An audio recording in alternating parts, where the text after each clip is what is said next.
Unique problem that has developed over the last several years. Baby will be born, and what they want the baby and the mother to do are to lock eyes with each other because of an oxytocin bonding. Yeah. Well, what they discovered was the moment the baby was put into the arms of the mother right after the birth, the mother would grab the phone and start doing selfies. And so they were grabbing the phone and saying, no, don't look at the screen. Look at the baby's eyes. Look at the baby's eyes. Why is that? Well, we know why. The dopamine rush that you get when you're addicted from a baby will not satisfy the fix. Wow. But the phone will. And so they're getting more dopamine hits from the likes. And so once they're addicted, the phone, now this sounds horrible to say, but chemically, that phone is obviously much more important than that baby. Hello and welcome to The Naked Gospel, where we have conversations about sex, singleness, marriage, pornography, and everything in between. We bring on cultural thinkers, parents, important folk, and normal folk alike. I am your host, Shane O'Neill. If you're listening in, video versions of all of these episodes are available at YouTube, Proven Ministries. We have that below. If you're watching and you just rather listen in, then all of these episodes are available on every major podcast platform. Whether you're listening or watching, do subscribe and continue to track with us. Thank you for tuning in and enjoy the episode.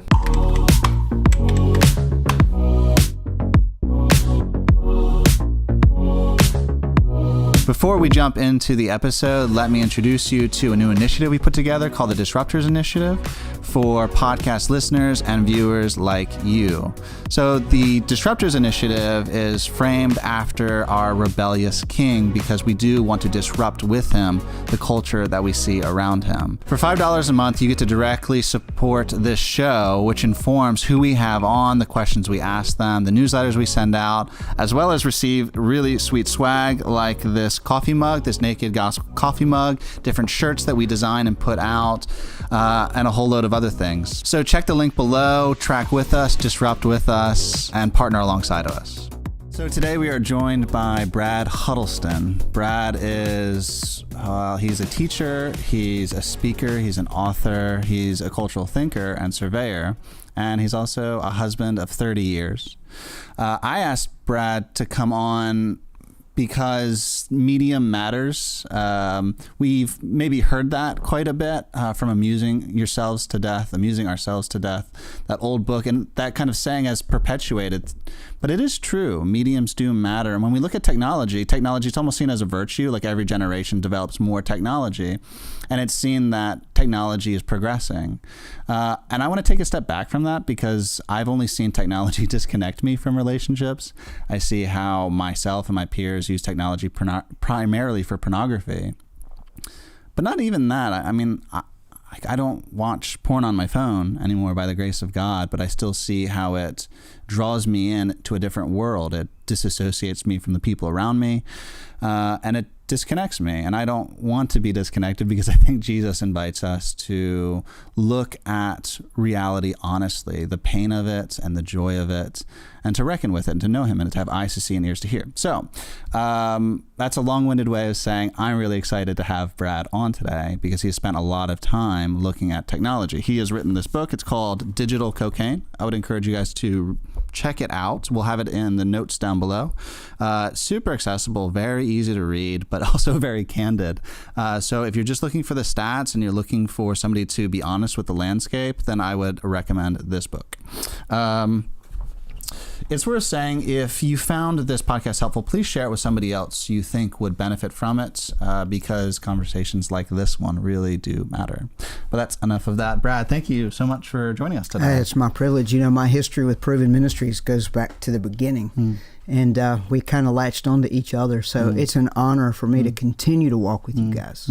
Yeah, we're quite fond of you. Yeah, and that's mutual. Yeah, thank you, man. I'm glad to have you on. Could you first, I guess maybe just share a little bit of your own intro, your own bio when it comes to who is Brad Huddleston? Well, my history of technology goes back to college. Majored in computer science, have a 4-year degree. Now it's antiquated now, All those notes went down with the ark, I suppose. But it laid the foundation, obviously, for all these years of keeping up with it. And then I have a Bible degree as well. I went to Bible college, so became a minister. And people thought in the early days that was an odd combo, and it was. But Sure. you look now, Christians use phones, Christians use computers, so it's all converged together. So I have been married for 30 years. I've kept my finger on the pulse of all this. And then in the last 10, 12 years or so, informally, I've been studying neuroscience in an effort to find answers. Because in the early days when all of this started to affect the church, the technology, meaning the suicide rates going up and the, the pornography usage, the same rates in the church as outside of the church, we saw all that.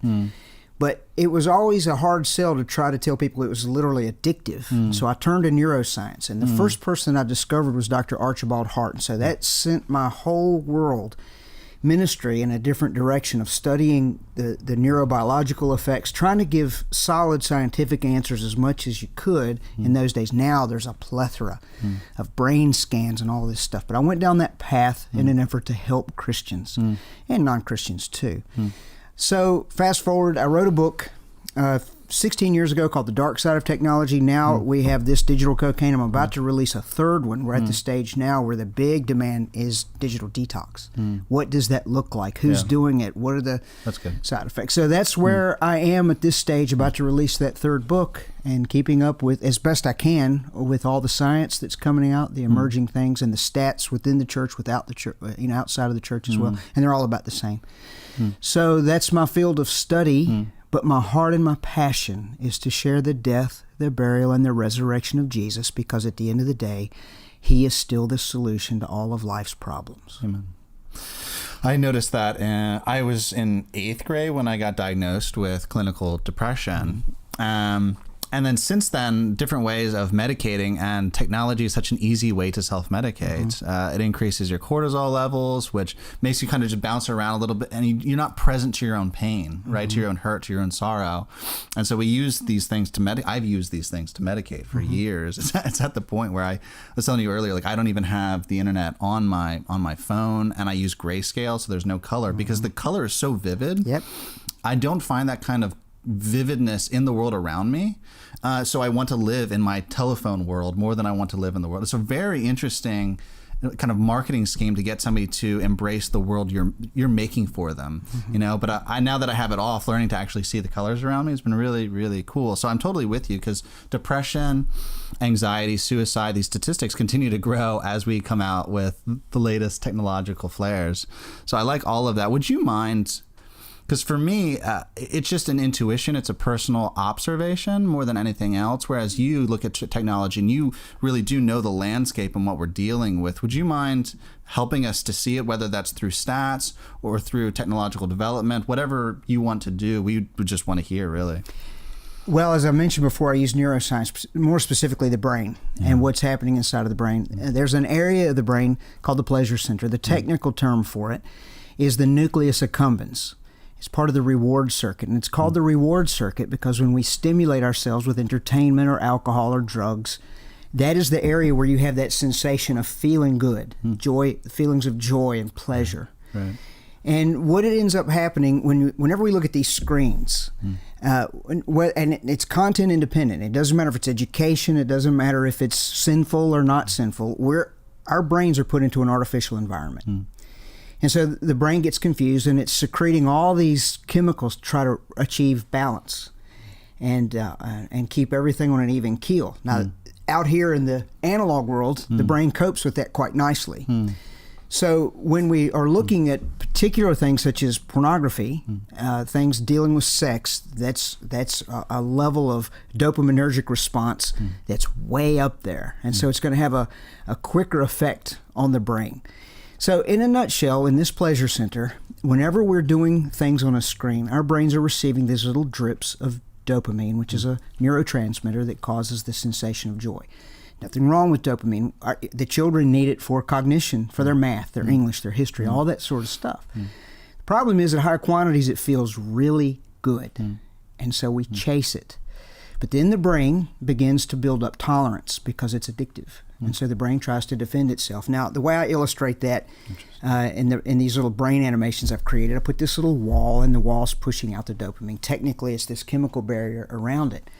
And the higher that wall gets, or the thicker that barrier gets, the more we have to do an activity to continue to fuel the brain with dopamine so that we feel. And the irony is, the more we stimulate, the more it shuts down. It becomes harder to feel. So now you've got a situation around the world where kids are saying, I'm bored, I'm bored, I'm bored. And the parents are going, good Lord, you have more stuff than I ever had growing up. And their confused parents are when they say, okay, enough screen time. You've been using it for 3 hours. Go outside and play. And they fight like crazy to go outside because it's boring. Yeah. Well, it's because they're addicted. Yeah.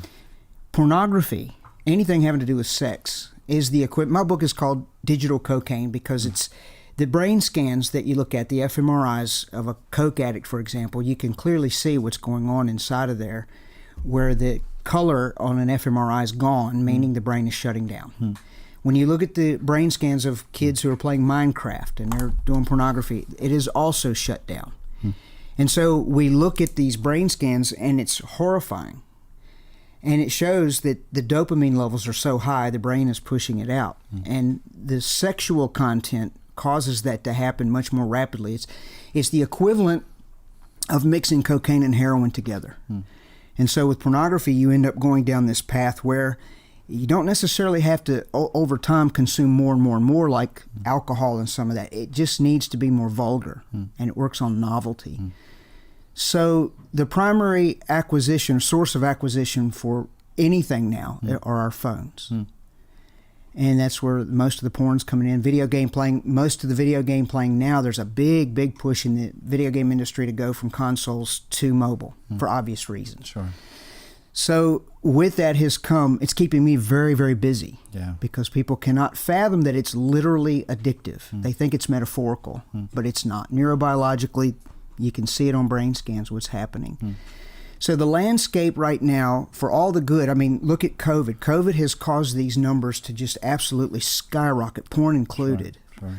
People are isolated, people are bored, so they're getting these hits.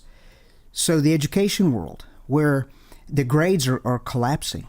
And so there's a massive push around the world to get kids back into a physical classroom where the teacher can monitor them, a human being, face to face. And that has to do with the frontal lobe or the prefrontal cortex, which is part of the frontal lobe. Children have no impulse control to begin with. And anyone who gets addicted, they cannot self-police. And so you sit them down in front of Zoom or Google Classroom, and the moment the parent turns their back, the kid's off onto whatever, social media, video games, porn, you name it. So the grades are collapsing. There's some stats with Boston and Philadelphia, like 60% of the students in one of those cities never even logged in to do their work, but they're online. That's wild.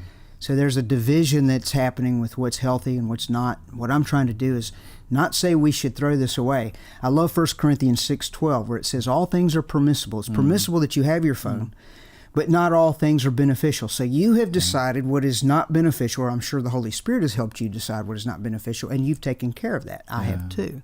So we can have it because the issue is actually things that master us, enslave us, and control us, which is the second part of that verse. We can have things, but God gives us the clear line. So to sum everything up, as short as I possibly can, this is a huge topic.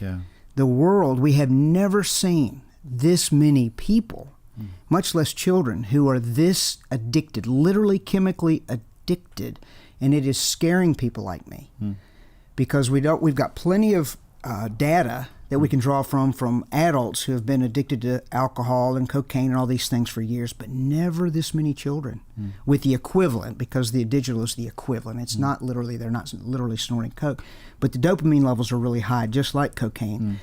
And so they're getting angry, depressed. The cutting is off the charts. The suicide is off the charts. We got hard numbers. We can talk about this if you want to. Eating disorder. Yes, it is just going through the absolute roof. And so somebody like me could be mistaken to say, well, the guy hates technology. I don't hate it. I hate what it does to people in the negative realm. No, I like all of that. It really is the difference between being using technology as a tool or being technology's tool, you know. And even as you say that, you talk about that, and it was startlesome to me because even here at work, I will work on a project, get to a point, and I will reward myself by going and watching something on YouTube. And it'll just be 5 minutes, but then I'll go back to work. But I'll spend, I mean, accumulating so much time on YouTube, and because I use it as a reward throughout the day to get me from project to project to project.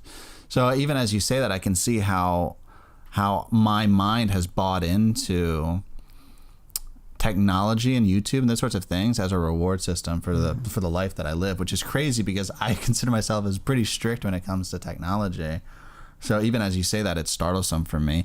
I do want to look at technology and pornography, but before we even do that, because this is almost more important to me, how is technology disconnecting us from one another? I want to ask that question because it seems apparent to me, but I don't necessarily know how to articulate. The ways that it's apparent to me is, there's like pictures that'll go around of like a woman in labor and her husband on the phone, or like two people in bed and they're both on the phone, like they're husband and wife, but they're both on the phone, or a mother or father watching something and their kids playing there watching as well. And the parent doesn't necessarily know this is taking place, but it's just disconnecting us. It's disconnecting husbands and wives from one another. It's disconnecting husbands from like the pregnancy and labor of their wife. It's disconnecting us as parents. And so I see these things and they're becoming memes in our culture. And it's heartbreaking stuff. And I see it in my own life. I want to be more connected with people. But as we've already pointed out, suicide, depression, loneliness, these things are higher than they've ever been in human history. And they're only increasing. I mean, COVID alone has shown us that because of the isolation. So help us to see maybe what technology is doing to us relationally. I remember speaking with a midwife in Australia. I spent a lot of time in Australia. And she was saying that in the birthing suite, they have this unique problem that has developed over the last several years. The baby will be born, and what they want the baby and the mother to do are to lock eyes with each other because of an oxytocin bonding. Yeah. Well, what they discovered was the moment the baby was put into the arms of the mother right after the birth, the mother would grab the phone and start doing selfies. And so they were grabbing the phone and saying, no, don't look at the screen. Look at the baby's eyes. Look at the baby's eyes. Why is that? Well, we know why. The dopamine rush that you get when you're addicted from a baby will not satisfy the fix, but the phone will. And so they're getting more dopamine hits from the likes. And that like button was created, if you've seen The Social Dilemma, was created on purpose to give you those dopamine spurts. And so once they're addicted, the phone, now this sounds horrible to say, but chemically, that phone is obviously much more important than that baby. So there's a disconnect from the child to the phone. We have a thing called Facebook depression. So you got 5,000 friends. I have close to about that. They're not really all my friends. But you got all these people. But yet there's Facebook depression. Why is that? It's because when you and I sit here face to face in an analog world, there's a biblical word for this. It's called koinonia. It's called fellowship. The endorphins that get released, or the pleasure chemical, is in high amounts, so long as we're not arguing. And we're having a good conversation today, having a good cup of coffee, so we're enjoying this. The reaction neurobiologically to this sort of conversation is way different than the one we have on Skype, or whether it be FaceTime or any of the others. Now, again, I'm not anti any of this stuff. Thank God for Zoom. I have been able to resume work during COVID and continue to do seminars. But it's way different. The audience reaction is way different when I'm in front of them in a conference hall or a church than it is online. And I'm sick of Zoom. I'm not anti, but I just came back from a conference in Los Angeles, and it felt so good to be back in the presence of people. Why is that? The chemical reaction is healthy and a lot different in a positive way when people are face to face. And so online, the other thing that's disconnecting, you might be staring at something. If you've ever had these Zoom calls where you have all these, little boxes with all these people, if you watch them, if they have their cameras on, the majority of them are looking at their phones. They're not connected with you. And it's because the moment there's a lull in the action, the brain wants novelty. And that's how addiction works. That's how gambling works. That's how pornography works. We want something new. So the moment there's a pause in your lecture, you get to something that's not exciting, they're going to grab the phone and look. Or if the dog walks through, they'll much rather pet the dog than keep staring at your Zoom call. So that's another reason why there's a push to get these kids back in the physical classroom. It's just not working because the chemical reaction when you're face-to-face with a human is different than it is online. So we're disconnected. You've seen these pictures where everybody's at the dinner table and everybody's on their phone. Well, it's because the dopamine rushes are much higher with the screen than it is with people.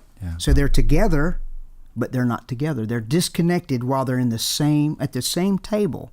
And that's global, And it's having a detrimental effect on us in quite a number of ways, because in a marriage, the only way you're going to be truly intimate and satisfied is to be physically, you know, in a healthy way, connected, with lips touching and hugging and embracing and all these things that God created. You compound that with being perverted, with pornography and, you know, all the things that come along with the expectations that humans weren't meant to have toward each other. You're disconnected because you feel abused, you feel used, and that's cultural influence. But where did it come from? It came from a screen combined with dopamine, and you're getting high. It's a drug of the worst kind. So that is why, in one fell swoop and a short answer, chemically, why we're together but we're still disconnected. Right. Yeah, and that's real. I mean, it's become sort of a trope and a meme, but you can walk into a restaurant and see at multiple tables people just on their phones, which is heartbreaking, because I know sometimes I'm that person, you know. I'm not judging them. It's just an awful observation of our culture. And even your point, I was watching this, it was a TED Talk, and it was a secularist. He was talking about pornography and how pornography is intentionally designed for the least amount of contact possible. You know, it's really just groin to groin. And I was like, wow, that is truly horrendous. They're not even pretending to be intimate. It's intentionally lustful and visual. It's there for voyeurism, so that you can see someone else and then get off to it. It's truly awful. So let's jump into that with pornography and technology, because what's made pornography accessible is technology. Even when it was pornography was presented through magazines for a long time, but that was still static erotica. It's a still frame. There's no story necessarily being told. You're not being brought into something. But all of a sudden, with pornography through digital media, we can, and it's spiked like never before once that medium was presented to us through the internet. So can you talk us through, I don't know if you have like any stats or like what we're looking at when it comes to pornography. I think a lot of us assume that it's culturally normal almost now to watch pornography, while at the same time it seems like in Christian circles there's this cultural denial that it's actually as bad in the church, which does baffle me. Can you just speak into that? Well, as you well know, being with Proven Ministries, as far as I know, Proven Ministries was the last group to hire the Barna Group to update those statistics. So you know what they are. They're off the charts. They are. And they're disturbing. Yeah. My opinion is those stats are 6-7 years old now. Yeah. It's grown. I have no research to back that up because I haven't hired Barna. But my anecdotal global traveling all over the place and doing my own research says that it's much worse now. Yeah. They were accurate then. They're still accurate, but we could add to it. What has happened around the world with that, it has become the norm. And what I am observing, and again, I have no stats for this, the longer that we have let this go in the church by not dealing with it and talking about it, or just relegating it to the men's ministry or the home group, but not dealing with it while everybody's gathered in the sanctuary, it has become normalized to the point where there's almost pushback with certain age groups. When you do talk about it, it's like, you're old-fashioned. Get off that. You're just old and don't get it. Now, nobody's ever come up to me in my face and said that. Sure. But the attitude speaks volumes because it hasn't been dealt with. Contrast that with, say, Africa. We had to film my Pornea series, which Proven Ministries or Proven Men is well represented on my video series. We had to film that in Africa. And they gave me 2 consecutive Sunday mornings and Sunday nights to film it. They asked me to do it. And then they begged me not to water it down. Because they knew what we do here in this country. So the denial is there because we're afraid in this country that we will run people off by offending them. Right. And you would, to be honest with you, because we've built a soft church. Sure. It's built on sand. And so now the winds are blowing. The storm has come. And it's crashing down. Barna released these statistics. It was not terribly long ago that 1 in 5 of our American churches, it looks like, are going to close to never be 20%. Yeah. We're headed toward that. And what it speaks is that we have built the church on sand.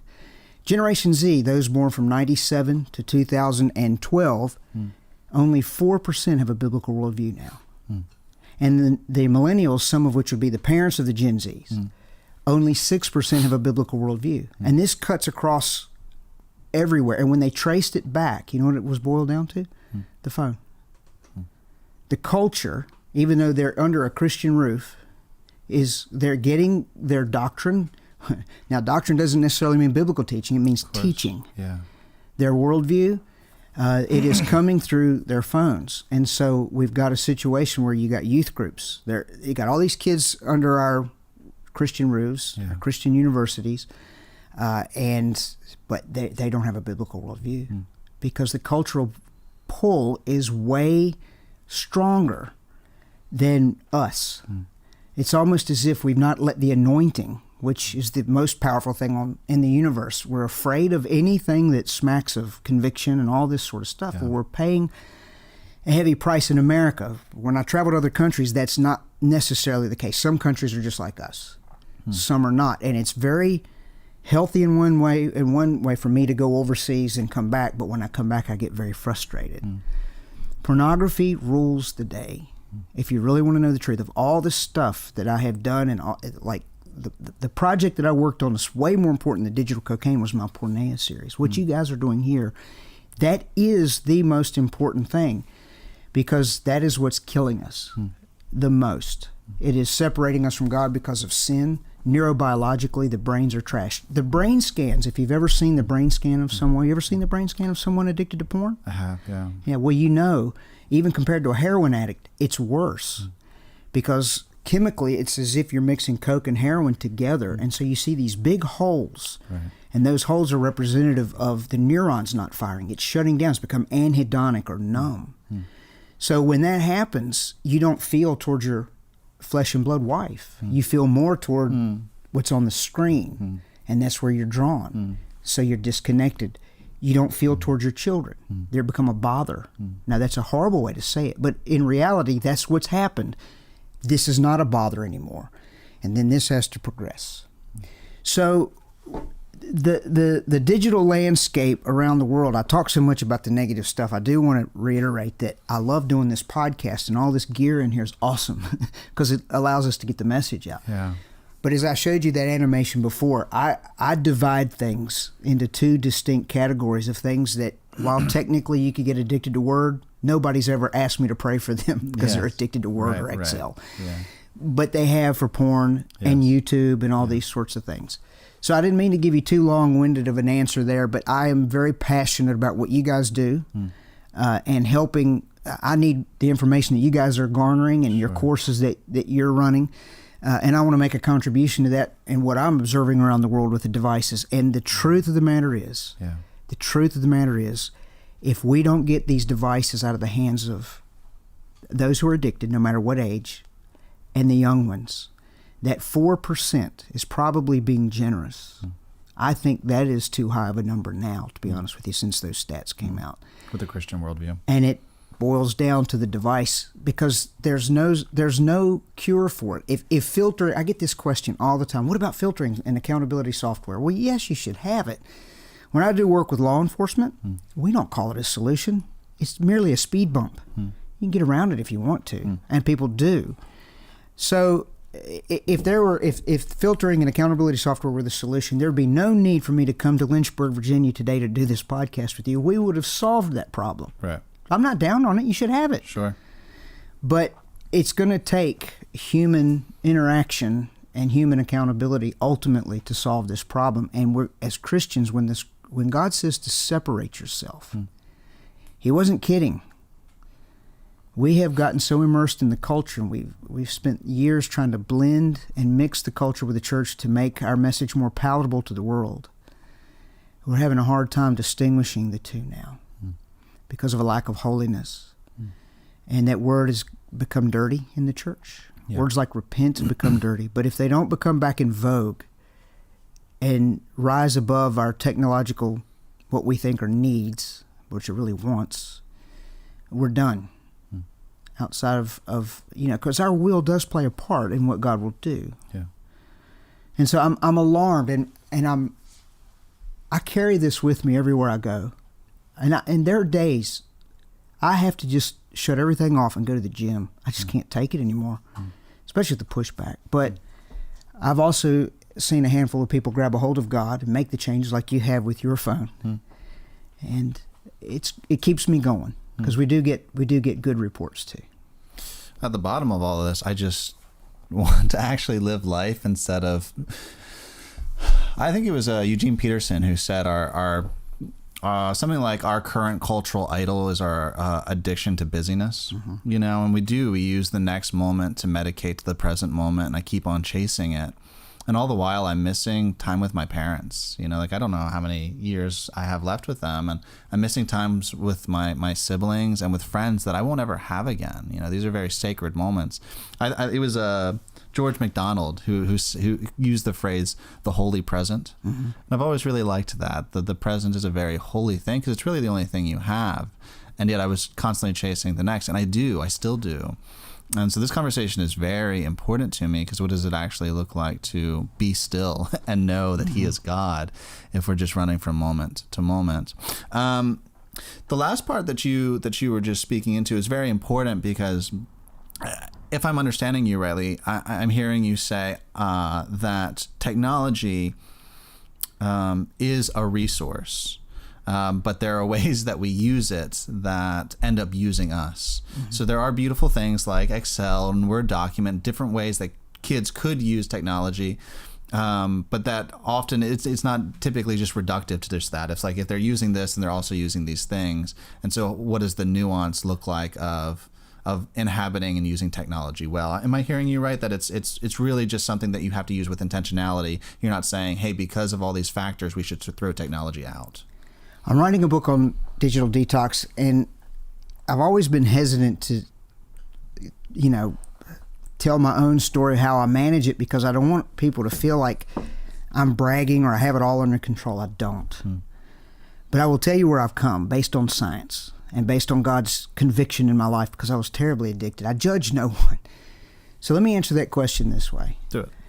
When I'm home and not traveling, I just came back from California, so my schedule was all messed up. So again, I'm not always the example to go by. But when I'm home and things are under my control, and thanks to my wife, she set us up on a schedule. See, I was studying for sermons and counting that as devotion time, but the truth is I wasn't intimate with God. I was in the Word, and it did me good, but it wasn't intimacy. Yeah. If you really want to know the truth. So I said to her, look, honey, we really need to, this was years ago, we need to have devotions. We need to have our morning prayer time. What we do is dangerous. It's spiritually dangerous. We need to really be praying more. So she came to me and she said, okay, I know what we need to do. We need to go to bed early. And I'm thinking, 10? And she goes, no, between 7:30 and 8. And I'm thinking, this pretty little wife of mine has lost her mind. But it turns out she was right. So here's in a nutshell what we do. When I'm under my own control, we're in bed between 7:30 and 8, and I'm up at 3. And the first thing I do is get a cup of coffee, because I'm not that spiritual. Yeah. That's right. And you have a good coffee shop right here. Cheers, yeah. But then I am on the couch, she's in the chair, and I'm working through right now Martin Luther's commentary on Galatians.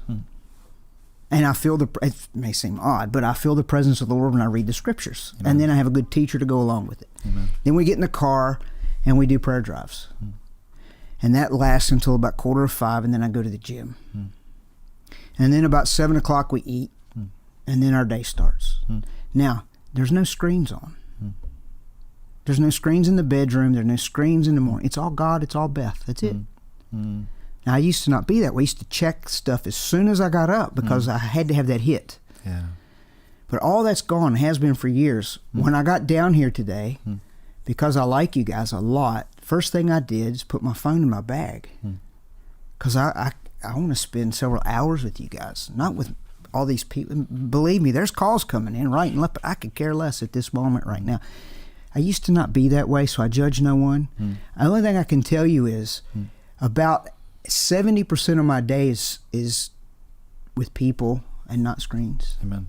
Now, there are days that I travel. I need the GPS. I need, I have to check in. So, again, it's not a perfect rule, but when it's under my control, I have made that switch. So what I'm essentially striving to do, and have largely achieved, but not completely, is to work within the boundaries of what my brain can handle. And the truth is that's about 20% in a 24-hour period of screen time, 80% you can't.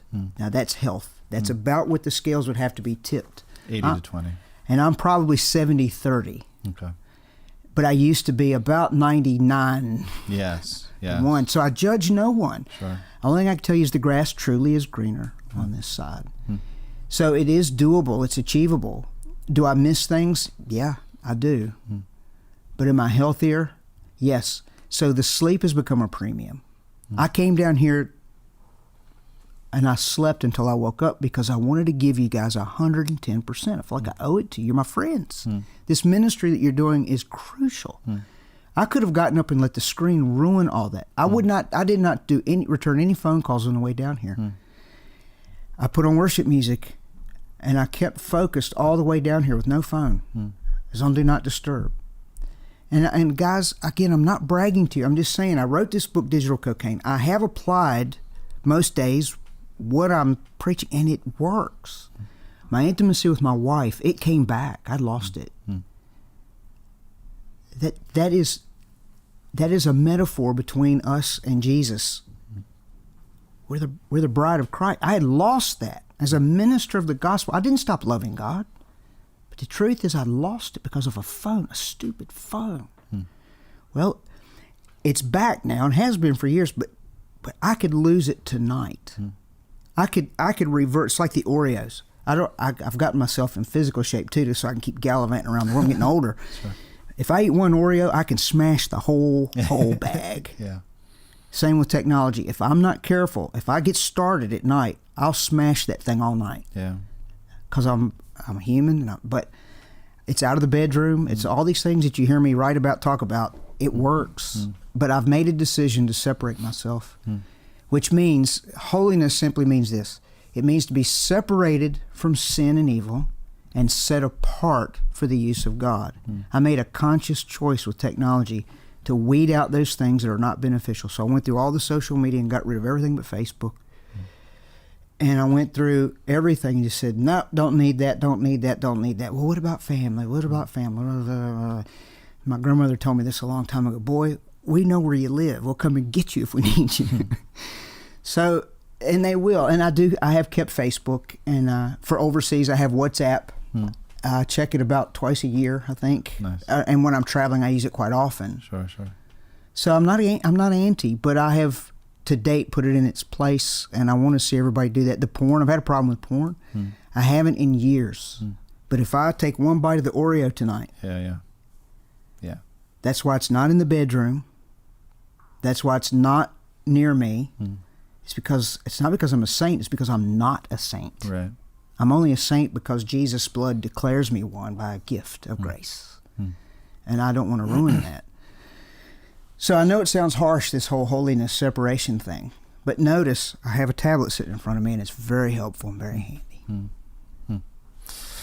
Oh, I'm drinking from that Kool-Aid. I love everything you just said. And thanks for being present to us. Thanks for giving yourself to us. You are a gift, and we are grateful. Well, you guys are a gift too. That's why I gladly come down here anytime I can serve you. I was thinking about, as you were talking, I was thinking about Peter, where he says, whatever overshadows a person, to that thing he is a slave. You know, it's like you're always going to be overshadowed by something, and really the choice is, what shadow are you going to hide in? I like that there in the Psalms, hiding in the shadow of the Almighty. It's like, no, I often hide in a very small shadow of my iPhone, you know? And I think a lot of people listening were probably very edified, as I was, by how you apply this. But let's make it a little bit more applicable. And so this is two-pronged. So one, if I'm a parent listening to this, what does it look like to parent your child into a healthy relationship with technology? You want to have movie nights with your family. You want to have game nights. Maybe a father likes to play video games with the kids, whatever it might be. There's all sorts of things. So what does it look like to use technology instead of to be used by technology? So there's that. And then, so many of us millennials are single, you know, like it's just the case. It's the way things are. So as single folk, what does it look like for somebody who's trying to follow Jesus and has realized that there's this real deficit in their life when it comes to just being present to relationships and present to God, present to self, and they realize that technology is a big contributor to that deficit? What does it look like to be single and to have a healthy relationship with technology? When it comes to I'm not one to bring legalism into things. I do apply 1 Corinthians 6:12. It's permissible, but not all things are beneficial. Sure. And then he says, I won't be enslaved. Yeah. I won't be controlled. Yeah. There are several things that because of science, true science, brain scans, measuring things, trends that are huge, there are certain things that I have said, okay, this is not beneficial, you should get rid of it. Porn is at the top of the list. Sure. And video games. I would recommend that people never play them. I wrote for a higher education. It was called Ethics in Higher Education, and I was asked to deal with some of this. I went to Toronto, Canada, to speak at the global conference on online learning. And while all the gamification tracks were there, and they're, the game designers are there, and they're doing, here's little old me going against the grain, teaching a breakout session on why you should never use gamification. Now, in the Christian circles, they get mad at me. They invited me back. That's secular. Wow. Now, that didn't necessarily mean they agreed. Many Sure. did.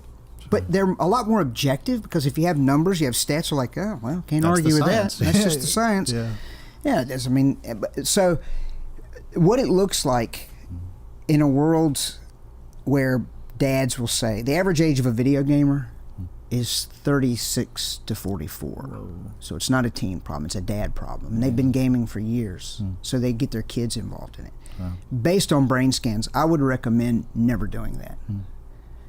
Now, I know what it sounds like. I know exactly what I'm saying. And I know that when I say that in some places, I take a chance on never being invited back. But at least I got to say that, and it needs to be said, that it's just too lethal for the brain in terms of addiction. It's right up there with porn. It's not quite as lethal, but it ranks up there. It's very high. So it comes back to detoxing the brain so that when a dad and a son or a daughter are together, they're together.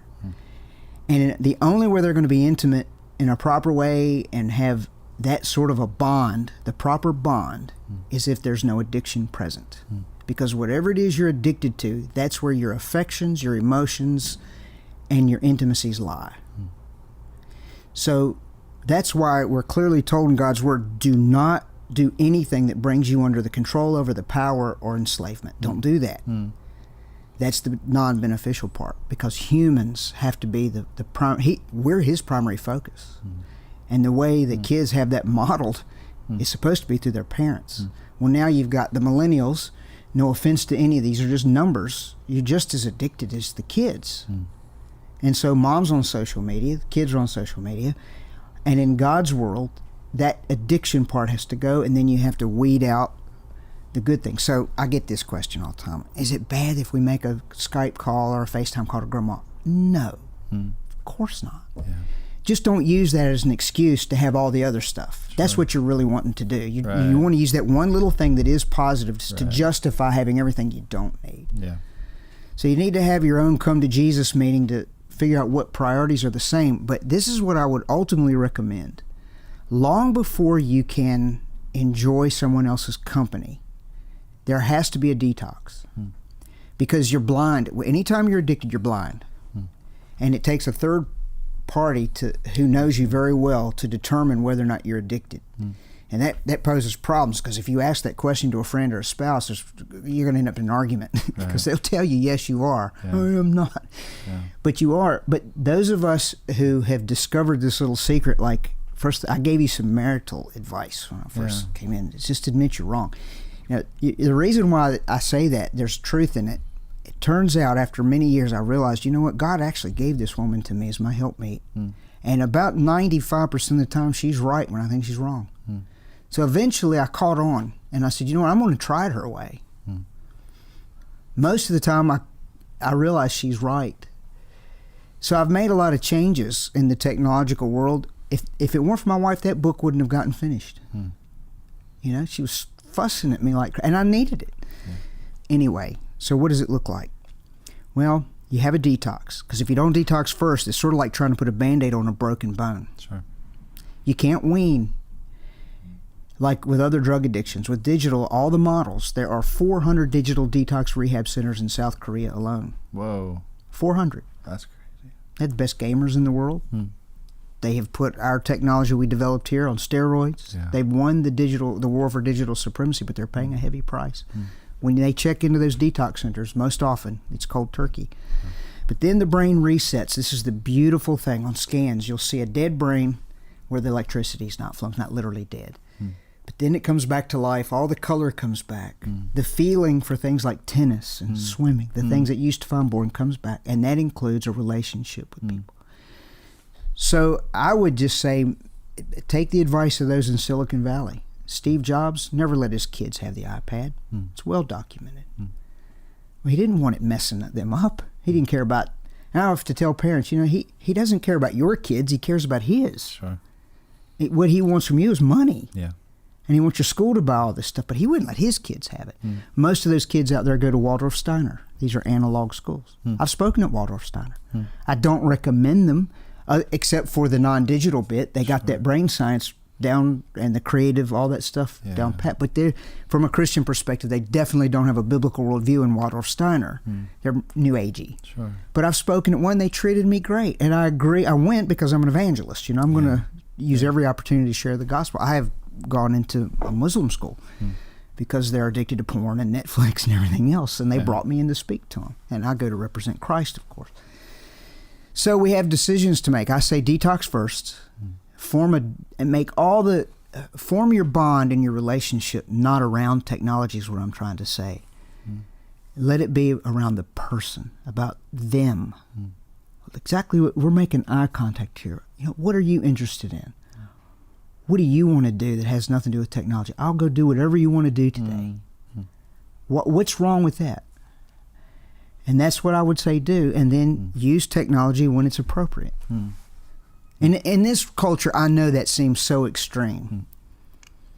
But I love a lot of activities. I like guns, so I hunt, and you guys like to shoot clay pigeons. I'd much rather do that than play Call of Duty. Sure. It's a real gun. It's true. Yeah. It's analog. It's not going to hurt your brain. Yeah. Brad, all of that was wonderful. I hope so. Seems extreme, I know, to a lot of ears. No, I think that's exactly what we need to hear. Because even sometimes, if people don't take it to that extreme, it's at least a pendulum swing. They can recalibrate however they want, but I think you need to push us out of our comfort zones to hear those sort of things. Be like, no, that's actually damaging you. That thing you think is harmless and it's just leisurely. It's not. It's damaging you, and that's all really important to hear. Brad, so we always end with two questions. One, how can people be tracking with you? Maybe they want to know more about you. They want to read your thoughts, whatever it might be. And the second one is, how can we be praying for you? Oh, wow. Thank you for that. You have no idea, especially that second one. But I'll answer the first one first. The hub for me is probably yours. It's a website. It's my name, bradhuddleston.com. And I have a podcast, and that's probably a good way for people to connect with me. I put them out regularly. And a lot of times it's, conferences where I've been speaking. I'll nab the video and stick it out there because I've, covered different stuff. And then I have a studio like you guys do, and you guys have been represented. Nick has been up and will come up again soon. And to help me get my audience, familiar with you guys. So bradhuddleston.com, you'll find the podcast there. If they have any questions, there's a contact page there. There's articles I've written, and magazines and all that sort of stuff. They can get access to your books on there as well. You can get access to the book there. That's right. But how you can pray, listen, prayer is the fuel for everything that happens in the kingdom of God. And what Proven Ministries is doing and what I'm doing, And I just want to mention a friend, a former lesbian. We were just out in Los Angeles in Chino speaking at a parenting conference, and she has come out and ministering in Christian circles about all the LGBTQ and gender dysphoria and all this stuff. It's in the church, big time. And so I stopped the conference and had everybody pray over her. So I appreciate you doing that for me, because this is demonic. This is one of those things globally where the enemy has used the technology in a bad way, and we can use it in a good way, but he has used it in a very negative way to seize an entire two generations, well, all the generations, but particularly Gen Z and the millennials, And these stats of biblical worldview have just tanked. And he's not going to let that go easily. You guys are on that front line. I'm on that front line. And if people would just intercede and pray for protection for our families, pray over our marriages, pray over our mental stability, our emotional stability, I would be so grateful, because the battles are real. It's like the old hymn that says, many arrows pierce my soul from without, from within. But my Lord leads me on. Through him I must win. Oh, I want to see him, look upon his face. So if they'd pray for me in that regard, that those arrows that come, they would be extinguished by the shield of faith. And that financial provision, and it's not a lot of people want to pay to hear somebody like me say, put your phones down. Sure. It's a financial challenge too when you have a message like this. It's not deemed positive. I think it's positive when you get free, though. People are so relieved. So that's why I do it. So that'd be the two things I would say, and I appreciate that very much. Brad, you've been a gift. Thank you for being with us. Thank you for giving yourself to us. It's a privilege anytime I can serve you. I mean that. Thank you. Thanks, Brad. Everyone, thank you for joining us on The Naked Gospel. Thank you for tracking with us. I hope this conversation has been beneficial for you. Do continue to disrupt and rebel with us, because there are ways we're being controlled and blinded that's just not acceptable. And I think Brad's gone a long way in helping us to see that. So do join us. Thank you for being with us, and we will catch you next time.